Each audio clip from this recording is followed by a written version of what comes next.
Let me see here. Oh, I just haven't sent it. There you go. Perfect. All right, so we're going to give people just another minute or two just to join. And then we're going to kind of jump right into it. No pun intended. All right, cool. So we are live on YouTube as well. So welcome to everybody who's joined so far. I'm Ben Watson. I've got Dr. Jason Lake with me and also Drake Berberet. We are going to be talking about power today. Power is an often, I think, I don't know if I want to say misunderstood, but I think it's a concept when you're talking about force, a measurement of force, and using force plates that I think can be a little bit convoluted and unnecessarily, I might add. I don't think it's as challenging of a metric or of a measurement as we might make it out to be. And I also think that there's quite a bit of value to be gained from measurement of power and tracking of power. However, as with everything, there's a right and a wrong way to do things in my opinion. And we're just trying to provide a little bit more background behind the concept and to give users and people who are interested in learning more about it a little bit more ammunition to really understand what they're looking at. And at the end of the day, that's the best we can do. From a sort of high level standpoint, we've got a lot of things that we can look at, and our approach is really about empowering users to provide them with access to the resources that they need to understand what they're looking at and why they're looking at it. So we'll also probably talk a little bit about best practices as always, just something that always comes up. How do we perform tests correctly? Why are we measuring a quiet phase in a counter movement jump and a squat jump? What's the value of that? What's the need for that? Is there a need for that? And we can talk a little bit about that. That's something we've been talking about a lot lately.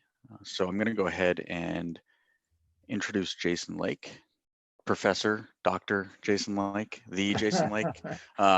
Pete was hoping to join us today. Unfortunately, he's got a medical issue, which has been very challenging. But we know that he'll be back in the saddle relatively soon. So he may jump on at some point. That would be excellent. But I'm not kind of counting on it. And I just want to make sure if you wanted to hear Pete talk, which we all do, that will happen in the near future.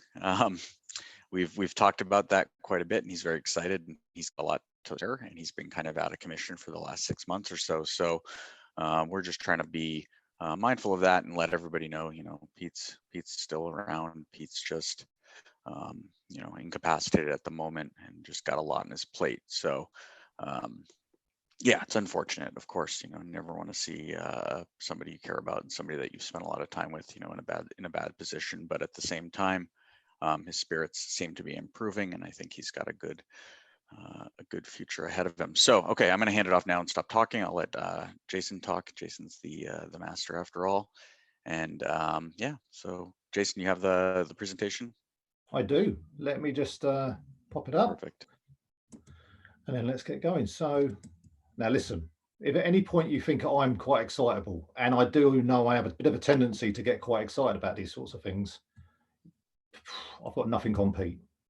When we do finally get Pete on here, oh my God, he's so excitable. Maybe that's me rubbing off him, I don't know. But anyway, so I didn't really want to spend too much time on this because obviously I've talked about it in recent Hawker Dynamics webinar blog posts.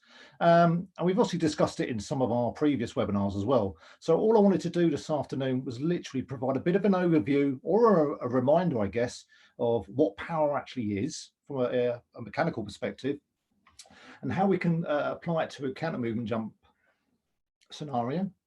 We then want to start thinking about some of the key considerations, and then we'll work through a couple of worked examples just to give you a little bit of an idea of why it can be problematic. Okay, so inherently there is nothing wrong with power output. There is nothing wrong with any metric really, because they all potentially have their purpose. And as we've said before on previous webinars, the real key thing is, excuse me, that we take ownership of the data we're using. We understand how we've got it. We understand why we're using it. And we understand any of its limitations.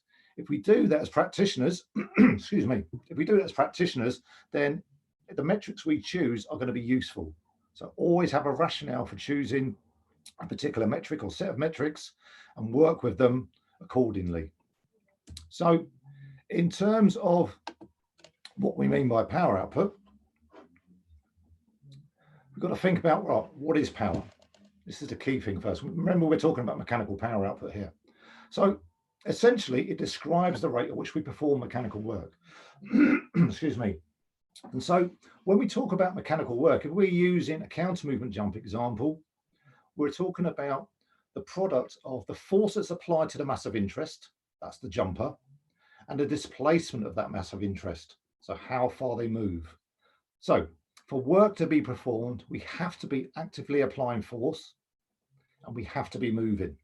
Yeah, I want to say we're talking about a counter movement jump, but in any given scenario, whatever the masses we're interested in, there has to be force being applied to it and it has to be moving. If either of those two criteria aren't met, then we're not performing work. And believe me, this is important because I've peer-reviewed papers before where people have reported things like work and power for an isometric mid-five pull. The problem with that is if it ain't moving, then you're not performing work. So there can't be any power output, okay? So now we know how to calculate work, we can simply divide that work by time, and that will give us our power output.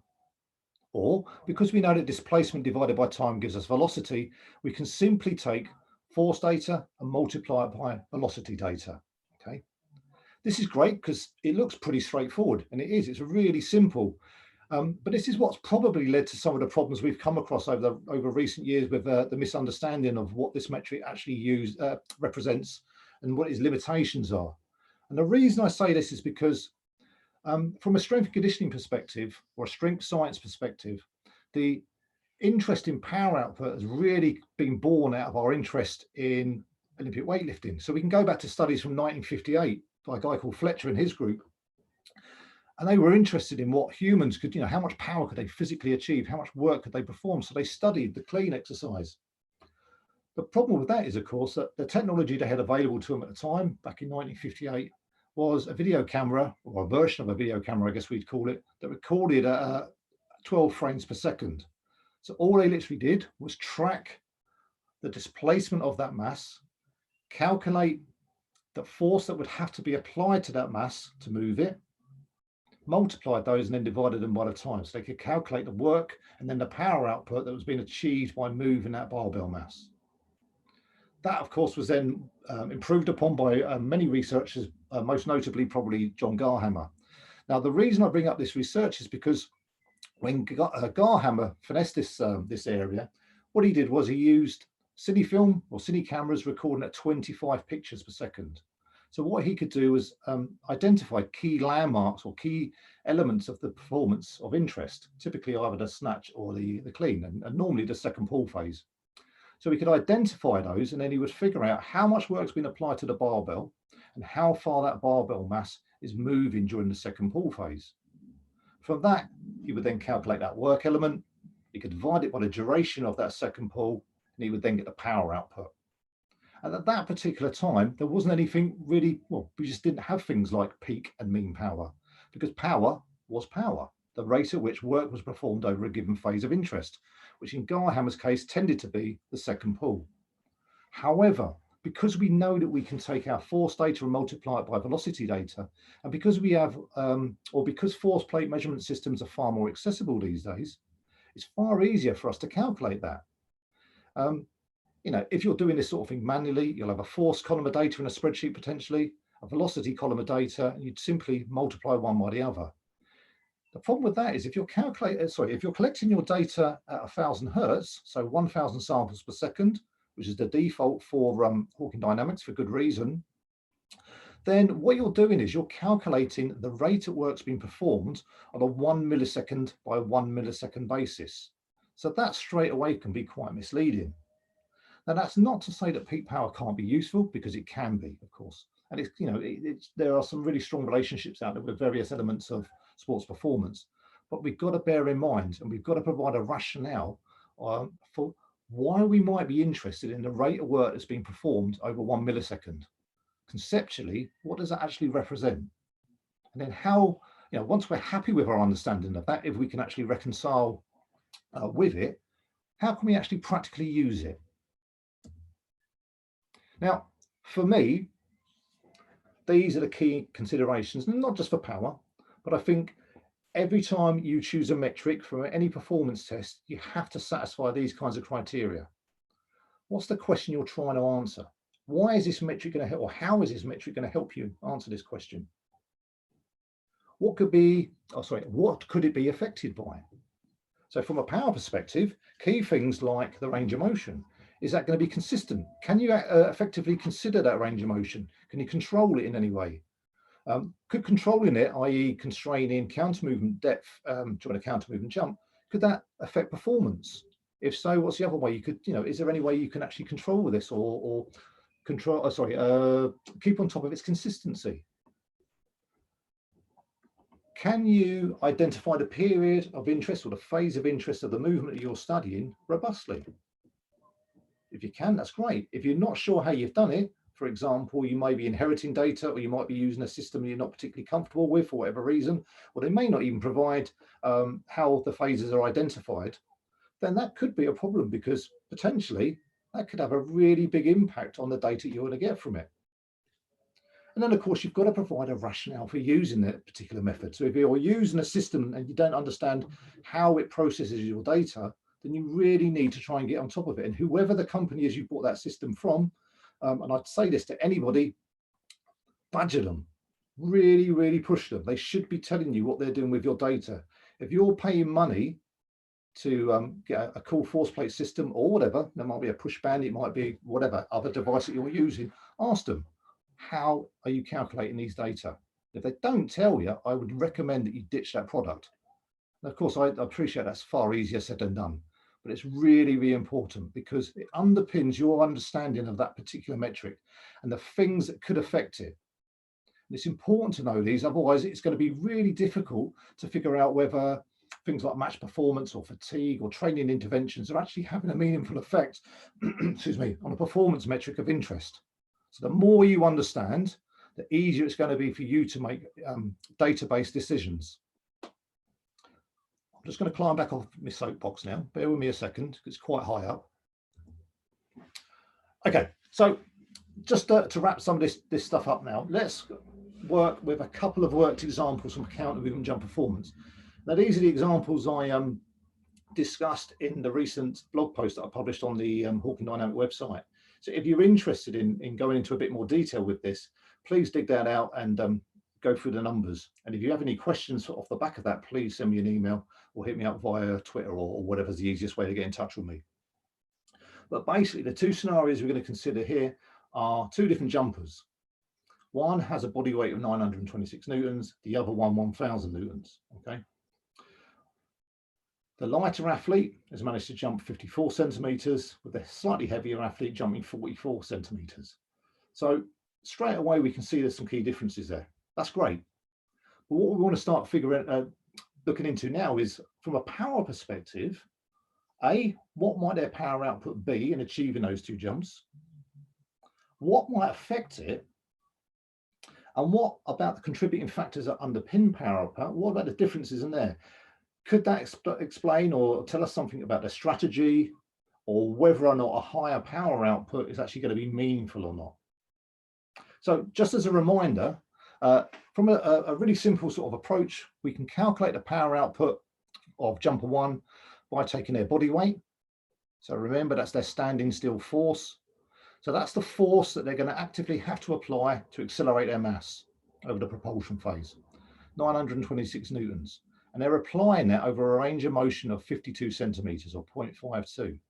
So all we need to do is take those two values and multiply one by the other. I'm just going to dig my calculator out.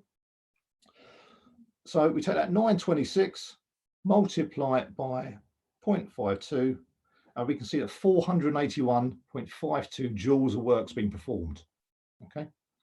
And as we discussed earlier on, to get the power output from that, we just simply divide that by the propulsion duration. And of course, this could be any phase that we're interested in. So we divide that by 0.28, and we see that we get a power output of 1,720 watts. Okay. If we want to take that stage further, we can then divide that by either the jumper's body weight, or we could divide the body weight by the acceleration of gravity to get their body mass. So if we take that 926, divide it by 9.81, that gives us a body mass of 94.4. So we can take that 1720 power output and divide it by, excuse me, I said it was 926 divided by 9.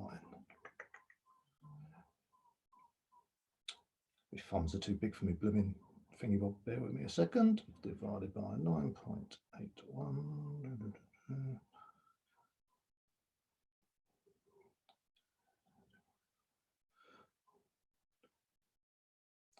Oh, for goodness sake. Bear with me a second. 94. So that gives us approximately 18 watts per kilogram of body mass. So we could just repeat that process now with jumper 2. We could look at the fact that they've jumped 10 centimeters less. But however, but at that body weight, does that mean they're any less powerful than jumper 2? Than jumper 1? And if so, what might have contributed to that? So we'll take that 1,000 newtons, multiply that by the range of motion they perform the movement over, that 0.37, and we get a work output of 370 joules. We then divide that by the duration, we get a power output of 1681 or 1682. Okay, so that's slightly less than the absolute power output jumper 1 generated. But then if we divide that by their body mass,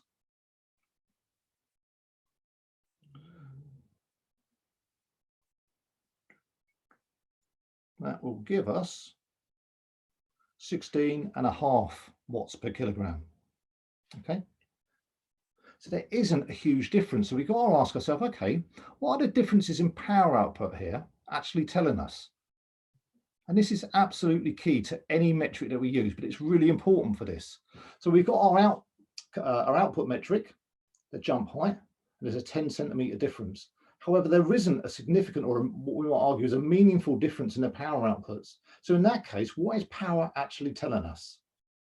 And could it be useful to discuss other metrics, either instead of or as well of, to help us tell the story that will give an appropriate or a useful answer to the questions that we're trying to ask? That is it for that. You'll be glad to hear. I could go on and on for hours with that, but that was probably painful enough, so I shall stop there, because nobody wants to sit there and have a biomechanics lesson on a Thursday morning, do they? Yeah, nobody. Except maybe Tim. Apart from me and Tim, yeah. Thanks, Jason. That's great. Yeah, that case study is really outlined pretty nicely in the blog post, which I linked to in the chat for everybody. If you want to check that out, it's definitely one of the better blog posts. And I think for us, the key, if we want to really help users understand what these metrics mean and how they might be applied in working with their athletes or in research, et cetera, the key for me has always been use case studies, right? So actual examples rather than talking about it sort of as this obtuse thing. And secondly, the other thing I think that's really key with any metric is, if you're working with athletes on a regular basis, is ensuring that you're collecting data consistently so that when changes do occur in certain outputs, you can notice, you can see, you can be alerted somehow. So I think that's just always a key with any metric. But power is one where, we hear people talk about power all the time, and what they're not actually talking about power. They're talking about something else. So I think it's always good to just kind of get back to basics on some of the core metrics. One of which is obviously power. Another question I have regarding power is, why don't we look at the rate of power development? Why isn't that a useful metric? What is the because I've heard that thrown around sometimes where people talk about rate of power development. Can you kind of outline, Jason, in as few words and as nicely as possible without insulting anybody? I'm glad you added that caveat. Because it's nonsense is the bottom line. So with power output, we study power because we're interested in how quickly the athlete of interest can perform a certain amount of work. And so we're interested in that work, that actual phase that the work's being performed in, because it's key to a particular element of their sports performance, or it's going to be related to an element of sports performance, or whatever. So if we start looking at metrics like rate of power development, what we're doing is we're taking that work, we're then figuring out how long it takes to do that, to calculate the power output, and then somehow we're going to go with a logical conclusion that actually it'd be really useful if we found out the rate of that rate of work. And it's confusing me just saying it out loud. And I've been, pondering this kind of stuff for a long time. So I would argue that if in doubt, avoid it at all costs. I mean, there are enough issues with using power output in and of itself. And as I said, there's nothing wrong with the metric power, and it's certainly not a bad metric or whatever. The reason I call it a fluffy metric is because it comes with an awful lot of confusion. And like I say, you've really got to understand what that power output value represents and what's contributed to the athlete being able to achieve that amount of power output in terms of range of motion, force, etc. So taking that a stage further and then dividing power by time to get the rate of power development makes absolutely zero sense. You'll be far better served by just looking at something like the phase duration. Are they doing Sure. it quicker or not? Right. I mean, you can get the same. I think I understand the concept behind why people want to look at it, right? Because it has a Absolutely. time component. It has it sort of seems to have all components of what you're interested in when an athlete's performing a standardized test. However, you kind of nailed it. I think the further we get away from force, um, inherently there's a greater risk of errors in our calculations, and so that's something I wanted to touch on as well, because it's something we see all the time. In that, if people don't perform certain standardized tests correctly, and we did a whole episode on the quiet phase, obviously, but I think that was really important because um, understanding how this equipment calculates things and how the math works, I think, is essential to ensuring that you get high quality data. And just to kind of state Absolutely. in the simplest term, the way our system works, and the way I think many systems work, is that you need a period of quiet in the beginning of the test. So before you begin your numerical integration on the force trace, you need to ensure that the athlete is standing still and not moving. The reasons for that should be obvious, but if we're going to begin an integration, essentially we're going to take every subsequent measurement, we're going to be performing math on it. And so if that athlete is assumed to be standing still when in fact they are moving, everything that you calculate subsequently will be off. And as you continue to integrate, it will get further and further away. So it's basic, it's drift. But you need to ensure that the athlete is not moving when you begin that. So the initiation threshold is really important there for any test. And this also includes tests that we don't even look at velocity, like the isometric mid-thigh pull, for example, or any isometric measurement. If the subject is moving and the subject dips and the subject actually performs a movement, again, it should be a failed test. And that is a hard pill to swallow for some coaches. And I think one of the issues is that some other technology that exists doesn't require a quiet phase. For example, a jump mat, they don't care, because a jump mat only is looking at force on the device or not. It's not looking at anything beyond that. So if the athlete is shaking, moving around, and really shifting their weight around, a jump mat doesn't care. So we often see that when people come to force plates from a jump mat, from a history of working with jump mats, they can run into some issues with that. So that's something to really, I just think it can't kind of be hammered home enough. That's my take on it, because Absolutely. when you're building a tool for people to be able to automate their processes, calculating the various metrics from a force plate, for example, if you don't build those controls into the system, and you don't have the system fail tests that are performed incorrectly, the end result is you're only doing a disservice to your customer, to your user, because at the end of the day, they're going to get data that's not valid, right? So it always kind of comes back to that. But performing the test correctly, and this is something Peter, when we initially started the company, Peter was extremely militant about, and I think he got that from you, Jason. But you cannot mess around with the quiet phase. You need a good, solid quiet phase, and if you don't have one, the test should not pass. And so I know that you're doing some work right now on kind of how that should be calculated, et cetera. But I think it's, it just keeps coming back to this idea that, you know, if you don't do things right from the start, you're going to have issues down the road, right? So when you start doing any of your long-term analysis, you might start to see variance. One of the protocols that we see a lot is sort of a multi-jump protocol where you do several jumps in a row, and that's totally fine if the athlete stabilizes in between jumps, resets, and the integration starts once they've fully reset and held quiet for a period of time. We need to know the athlete is not moving before we start running that math on the data. Otherwise, everything gets out of whack.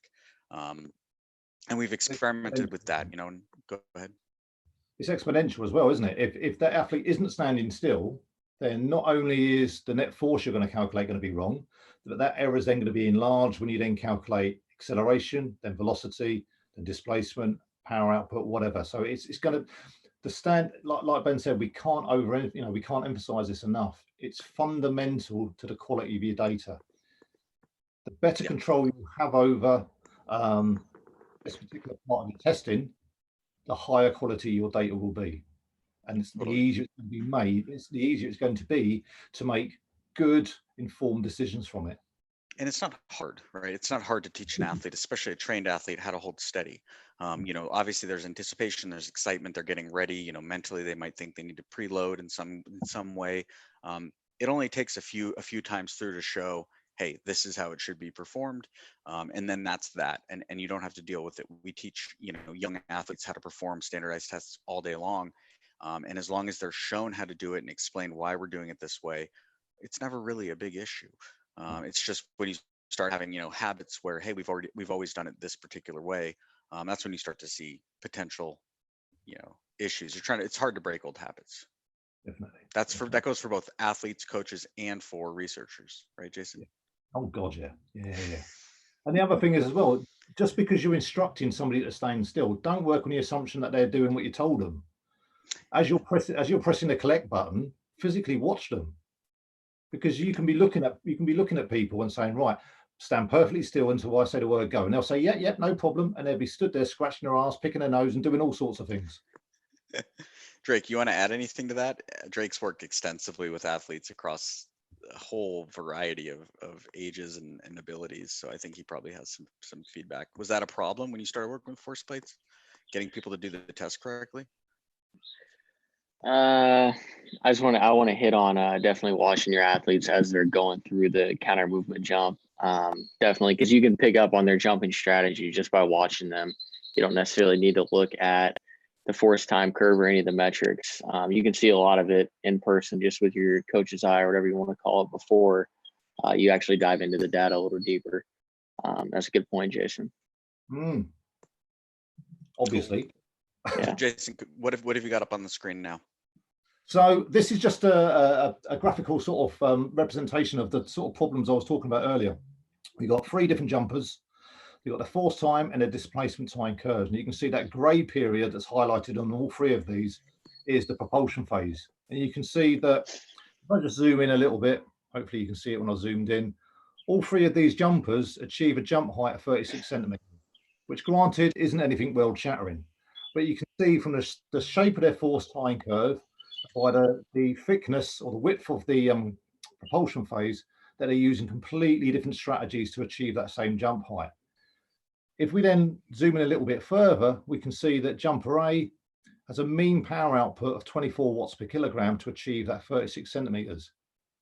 Jumper B, however, has 27,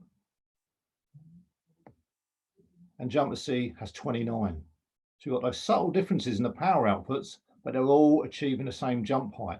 They're using completely different strategies. So just by focusing on, say, jump height and power output, we're really doing the athlete a disservice, the individual a disservice, because we're just not telling anywhere near the full story. We're giving a real small snapshot. Now, the reason this is important, I think, is because, look, if we look at the propulsion time and the time to take off, if we look at athlete C and then compare that all the way up to athlete B, which is ridiculously different, and then athlete A, you can see there's key differences. So power output is a useful metric, but it won't tell you everything. So please, please, please try and get into the habit of studying, say, an output metric one or two driver metrics and a couple of strategy metrics to help explain why there might be differences from jump to jump or period to period. Jason, do you want to hit on why you like using impulse as a metric as opposed to power? Or do you want to save that for a different time? The reason I like impulse more, I prefer impulse, because it has a direct relationship to how quickly and then how far somebody will move. Power output doesn't necessarily. You've just seen in the example I just showed there that those three guys had different power outputs, but were able to jump the same height. So we can see there that power output isn't the driver behind that jump height. So what is? Clearly it's the impulse, because the impulse is directly proportional to that takeoff velocity. And we know, because gravity is constant, that takeoff velocity is what dictates how far somebody will move. So I would always argue, probably because I'm just argumentative, but I would always argue that impulse is important. Because you're English. Exactly. I mean, come on. Desperately clinging on to the empire, for goodness sake. Because I would argue that if you're looking at jump height, that's cool, because that can be really useful in and of itself. But to understand how that individual's achieved that, we want to know, okay, well, how hard have they had to push against the ground during that particular performance? And how long have they applied that force against the ground for? And these are the key sort of metrics that we want to start thinking about trying to change. So getting people stronger so they can apply more force, or working on their speed strength components so they can move more quickly and apply more force quickly. Again, not to be confused with terms like rate of force development, which is another rabbit hole that I'll dive down at some point in the future. Yeah, I think at some point it's supposed to be today. So I know we have another blog coming out from Jason talking about RFD. And it's similar to power, right? So I just want to say a couple sort of general ideas about power. So I think the key with measurement of power is that you're defining the phases in which you're reporting it, right? So this goes for any metric. You know, we don't just care about the raw number output. It needs to be put in space, in time, literally in time. So it's not all that useful just to say this was the peak power overall, great. And that was the way things were done for a long time. But it's much more interesting, I think, if you talk about power during a specific phase, because if you talk about, you know, the average braking power, the peak braking power, for example, two things you can easily report, two things you can easily measure, they're both negative. So that's something to note, right? Because the displacement is negative. So therefore they're moving in the negative downward direction. Is it the same thing? Yes, but understanding that is important, because otherwise people might start looking at that and saying, you know, and you can report them absolutely. I've actually seen that recently where they just use the absolute rather than using negative power. In our system, we just show it as a negative. I mean, I think people can kind of figure that out. Maybe I'm wrong, but you know, it's important that you're defining the phases in which you're reporting any metric, period. RFD is a big one, right? Because when we talk about RFD, sometimes when people are publishing papers or reporting and talking about RFD, they're talking about peak RFD, right? Peak instantaneous rate of force development, which literally is just the measurement, you know, the highest slope between two individual points on a test. And if you can tell me why that's valuable, you know, I'll pay you. I literally can't make sense of it. So the way we report it, and this isn't necessarily the right way, definitely not of that mindset. I think really this is the way that we can understand it. And I think we see a lot more consistency with this is we just look at it during the entire braking phase. So I'm going to actually pull up my screen now, because I think I can show some stuff that will be interesting. And also to talk about some of the relationships between some of these power metrics and other things, because I think, you know, Jason, you really nailed it when you said, you know, you show 3 jumps, same output, you know, all jumped the same height, all had 3 different power outputs, right? Relative power. I think power is interesting, and I think it can be really useful because, again, it's a descriptive metric. It tells us something about the strategy that they employed. The deeper you drop, the more displacement's going to occur, et cetera. There's lots of different components to consider.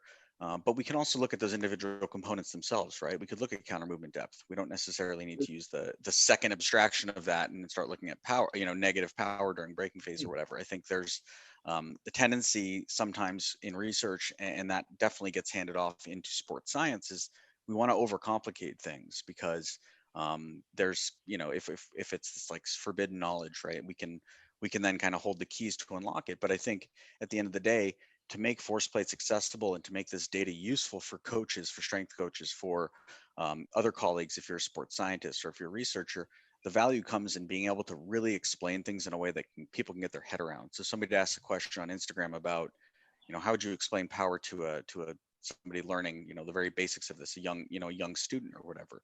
And you did just that, right? That simple PowerPoint explaining this is literally how we calculate it. It just makes sense. It's not so, obtuse. It's not so magical when we actually just look at it in that way. So I think that's really useful to keep things simple. And that doesn't mean, There's no secrets, are there?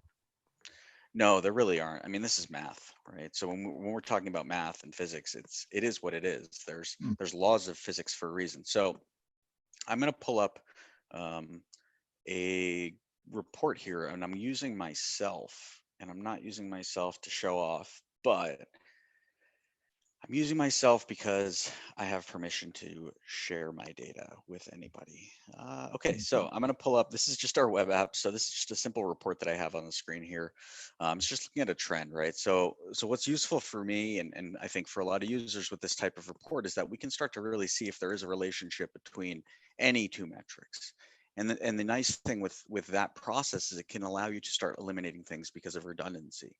I think our goal, and I say this all the time to users and during demos and things, our goal with everything that we do with our system is to try to take things away.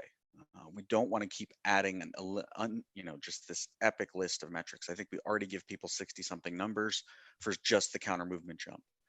For the counter movement rebound, it's like 100 because we can calculate things all day. It's just math. We're really more interested in providing meaningful, impactful data. And so one way to sort of weed that out is to look at any potential relationships between some of the metrics that you can pick one or the other. I guess is the best way to put it. So what I have up on the screen here is jump height in the top column or in the top graph here. And what this actually is calculating is it's every session. So every day that I've jumped in this time period. So we're just looking back from July of last year until yesterday. Each time I jump, if I jump 5 times on a given day, it's all that is showing up here in the data is the average on that particular day. Right. So on September 30th, my average jump height was 45 centimeters. Cool. On that same day, my average relative propulsive power, watts per kilo, which I really like the relative power metrics as well. I think I wasn't sold on that until sometime last year, but it's a nice equalizer, right? Because power is one of those things where we can just equate, if we account for body weight, as Jason showed in his quick examples, it's a nice equalizer. We don't need to worry so much about, because at the end of the day, if you're just looking at power output, guess what? Your heavier athletes are going to produce more power. Their mass is larger. It's not complicated. In this case, what I can look at is I can see that there is something of a relationship here between jump height and average relative propulsive power. I can see that both are kind of trending upwards. I could do a more advanced analysis on this to see, oh, Drake has a dog, to see what, how close that relationship is. And a lot of that's going to depend on, ensuring this is good quality data. For me, it's not, because I'm not jumping max effort every time. Otherwise, there would be no 22 centimeter jumps in here. I'm going to have to find that and delete it. And secondly, I think the key is, you need to get max effort if you're really trying to find, useful relationships between things. If somebody doesn't jump high, they're probably not going to produce a lot of power. If it's an off day for them, obviously that's valuable for you. But if they're giving their max effort, you can weed out the effort issue, right? That's always an issue, especially in professional sports, is getting the athletes to be willing to do the tests that you're hoping to collect with them at max effort. That's really, really important. But again, I can sub out jump height, for example, and I could say, okay, well, what about peak relative propulsive power? So I can see that this one's a little bit more scattered. There's it's kind of flat a little bit. One explainer for that is that while I may be jumping higher, on average, I have been losing mass, right? So that's going to change both sides of the equation when we're talking about peak relative propulsive power and average relative propulsive power. But if you're losing mass, you're jumping higher, and you're producing more power, something tells me that the easiest explanation for that is you're getting stronger, you're getting better, if that's the goal. So simple visuals like this, I think, can be really useful, because when you start seeing change over time, then you can start to make some connections to say, oh, maybe I was looking at too many things. Our experience shows that, give a coach 5 or 6 numbers that they can really get their head around, and that's probably enough to start for sure. I think one of the issues that people get is, they get a list of metrics that they should start looking at from somebody, right? Maybe it's from a salesperson, which is, understandable. If you're selling force plates, you're probably, something somewhat knowledgeable in force plates, but the fact is that's not always the case. We see it a lot where people are selecting their metrics based on, the best information they had at the time, right? So what Jason and I always are kind of harping on, and Jason's really developed a really nice system for this, is having a methodology for selecting which values you're choosing to look at, and not just looking at peak power, as Scott asked in the Q&A, because it's something they've always done. I think we need to start questioning that stuff, because one thing we can definitely note, and I wish Pete was here, but because he loves talking about this, is that there's a lot of research out there that's got some flaws, right? There's a lot of methodology either isn't even reported. We know that they were using outdated methods, right? This is science. It's always evolving. We're always learning, and sometimes that takes a few decades, right? So it's always important to question what you're looking at, why you're looking at it, and as Jason said, if the person that you're working with your product can't help explain that, can't even point you in the right direction, you should question that. And if you can't get the methodology from them, you should absolutely question that, because fundamentally, if you don't know how things are calculated, then what's the point of looking at anything? You're going to get just as high quality data from a jump mat than a much higher cost force plate system. And I say that as somebody who literally sells force plates. I think, but with that, our whole philosophy is about, if people ask us, how is this calculated? Why do you calculate it this way? And it's something I can't explain. I point them to Jason, I point them to Peter, I point them to experts in the field who can then walk them through the process like we've done today. Because I think at the end of the day, we're trying to educate people. We're trying to provide resources that people can look back on to try to get a better understanding of these things, because at the end of the day, they're not that complicated. They're really, really not that complex. We tend to make things much harder in our heads than they necessarily need to be. So that's my spiel. I'm not going to say a whole lot more, but so Scott had asked a question in our Q&A, and please, if you guys have questions, please ask. Ooh, nice. Tim asked one too. Please don't hesitate, reach out. You can ask questions anonymously. That's totally fine. So Scott asks, in our opinion, in Jason's opinion, when might a metric like peak power or relative peak power be of interest? It can always be of interest. It doesn't mean it's important. That is cruel. No, I don't mean to be cruel or be a dick about it, but ultimately it can always be of interest, because we want to know who's most powerful. It's in the same way as we want to know who can jump the highest. And there's absolutely nothing wrong with that. But we also need to sort of scratch beyond the surface a little bit and try and understand, okay, well, if somebody is more powerful, why is that? Is it because of their body mass? Is it because they cover a greater range of motion?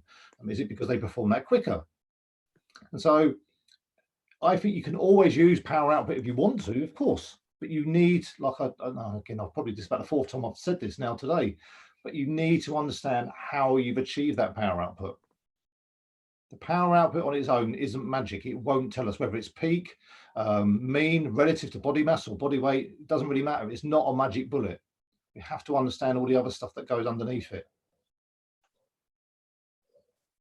Nice. Excellent. Thanks, Jason. So Tim's asking, when reporting impulse, how important or not important is it to scale the metric to body mass? This is a really good point, actually, because John McMahon, and I don't know if I can actually give John McMahon enough kudos for some of the stuff, just the conversations I've had with him and some of the work I've been able to do with him. But John is a really smart guy, and the output, driver and strategy metric side of things was based on an idea or based on a conversation I'd had with John. So you can blame John for that if you want. But the bottom line is I don't want to steal it as my own, because it's not at all. It's based on a conversation I had with John McMahon, but I just think it makes a lot of sense. Now, if you, the reason I bring John McMahon up is because another thing he's been looking at recently is jump momentum. What he does with that is, if you're looking at say a squad of rugby league players, the different positions are going to be heavier. Now, if you look at something like jump height, that automatically means that the heavier guys tend to be biased against because they can't jump as high. However, if you take their takeoff velocity and multiply it by their body mass, we get a term that we're referring to as jump momentum. And John's shown, and he's in the process of submitting work to be published on this, that there's a real strong relationship between jump momentum and sprint momentum at different over different splits. Now, why that's important, I think, is because what that does, certainly for collision sport athletes, it shows the athlete's capacity to knock their opponent on the backside.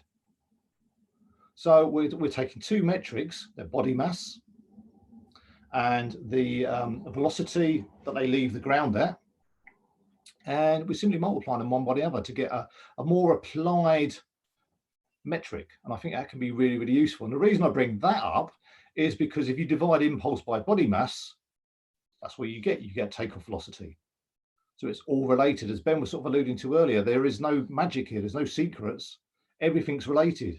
It's just trying to get into the habit of applying a bit of critical thought to understand why a change in one element or how a change in one element might impact another element. So I think it can be really, really useful. But the other important thing to bear in mind with this is if we have, say, jump momentum and we have the phase duration, that's brilliant, because actually if we know the individual's body mass, we've just reported two metrics there, but we can calculate another 4 or 5. So if we output that, export that data to a spreadsheet, we can do a lot of deeper analysis off the back of that. So we can say, right, this is how heavy you are today, and this is your jump momentum because you didn't jump as high or you jumped higher. And then we can dig a lot deeper into that without having to bombard people with lots of information. So we can go away and start thinking about, right, what was the strategy they achieved to do this? And we can think of strategy in terms of things like the counter movement depth, the propulsion range of motion, and phase durations. So it can be useful, but again, not if we're going to just simply repeat it for the sake of it. The bottom line is impulse normalized to body mass is directly proportional and is 100% related, even if not statistically, mechanically, is 100% related to or responsible for how high you will jump. And that's illustrated right here in this graph. I mean, this is relative propulsive impulse. This is jump height. This is a pretty clean representation. Obviously, there's some noise here, but if I selected slightly different date range, it might get a little bit tighter. Not enough points. The reason the statistical relationship isn't perfect is really simple. To get jump height from takeoff velocity, we have to square that velocity, and then we divide it by 2 times the acceleration of gravity. So that processing buggers up the perfect R value when we're looking at things like Pearson's correlations. Don't worry about it. Just because something's not perfectly statistically related, it doesn't necessarily mean it's not theoretically or mechanically related. That's probably the more important thing. Totally. Any other questions, Tim? I hope that was sufficient of an answer. I think Tim's just pleased it was that short. Anybody else?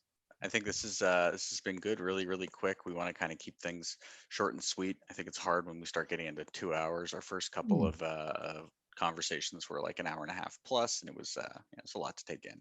At the same time, this will be available on YouTube. It's streaming there right now, and it will be up for forever, hopefully. And I encourage anybody who's interested in learning more and reaching out. Don't hesitate to contact any of us. Jason especially, he really could use the company. Just kidding, but seriously, we are here. We do make ourselves available, and would love to bring some other voices in as well. I think Tim would be a good attendee. We could talk about some of the really interesting research that Tim and the guys up in Salford have been doing, and I think Jason, you might have been on a few of those papers, but Tim has just one final question. Do you still have your bearskin hat? Do I still have it? Beefeater? Yeah. Of course I do. What do you think I wear on Tuesday nights?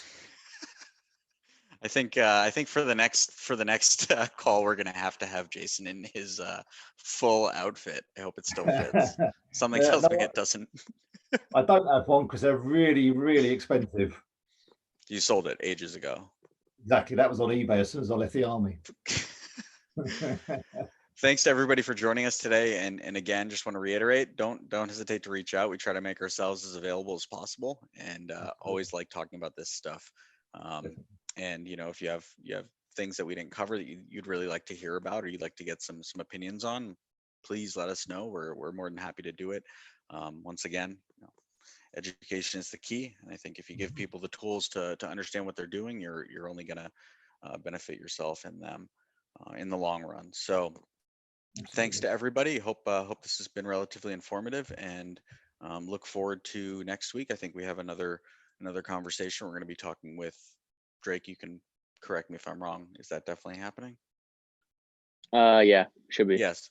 Okay, cool. So we're going to be 99% talking. sure. Okay, we're going to be talking with an NBA strength coach who's also involved in the NBA strength conditioning association. I'm not sure if that's the correct term, but we're going to be talking a little bit about kind of the business of coaching, which I think is really interesting. Can be really forgotten, I guess, in a lot of these conversations. Is at the end of the day, if you're a strength conditioning coach, you have to be able to do this stuff. It's not just all theory, as much as Jason might like it to be. No, once again, thanks to everybody for joining us today, and look forward to seeing you all soon. Take care.